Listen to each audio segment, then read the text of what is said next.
Si je recule un camion puis je t'écrase, moi, je suis pas blessé, mais toi, tu vas être blessé, puis tu peux peut-être être plus que blessé, là. Fait que la sécurité, c'est tout le monde, là. Surtout quand on travaille sur des grosses installations comme ça. Chez Rio Tinto, on utilise toutes sortes de véhicules, que ce soit en installation, en aluminerie ou ici chez Énergie. Des véhicules lourds pour le déneigement, des camions 10 roues, des loaders, des pelles mécaniques, des lifts pour faire de la manutention. On peut être appelé à travailler dans nos installations fréquemment, puis aussi appelé à travailler à l'extérieur avec la population en général. Donc, c'est des choses qui font augmenter le risque pour nos travailleurs. Dans le fond, la zone la plus risquée autour des véhicules lourds, on appelle ça les angles morts.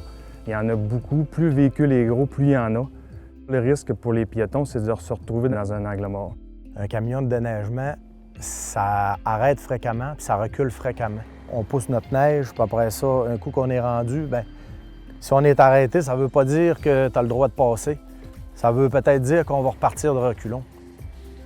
Il faut garder une bonne distance avec un véhicule de déneigement. Tu ne sais jamais ce qu'il va faire, là, souvent, quand la tâche est possible, exemple, quand on fait un transport de marchandises au magasin, on se met des rubans rouges. Fait que là, à ce moment-là, les gens sont supposés de respecter notre délimitation de zone. Mais chez Rio Tinto, c'est les véhicules qui ont priorité sur les piétons.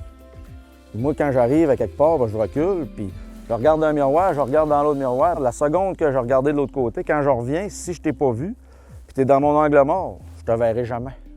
Une situation dangereuse qui peut arriver, c'est qu'une personne n'est pas concentrée, puis inconsciemment se retrouve dans un angle mort d'un véhicule parce que soit qu'elle est au téléphone ou qu'elle est concentrée à une autre tâche.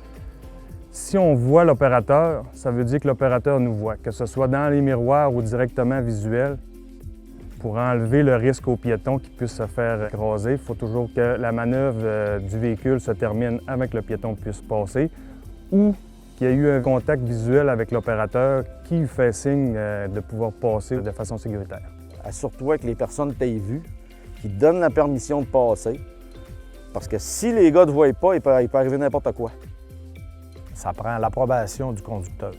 Gardez vos distances. Quand vous voyez un véhicule lourd, là, c'est des machines qui sont quand même grosses à manœuvrer. Ça ne répond pas comme une voiture. Là, ça prend une plus grande distance à s'arrêter. Assurez-vous qu'on vous a vu, puis qu'on vous fait un signe, puis normalement, comme ça va bien aller.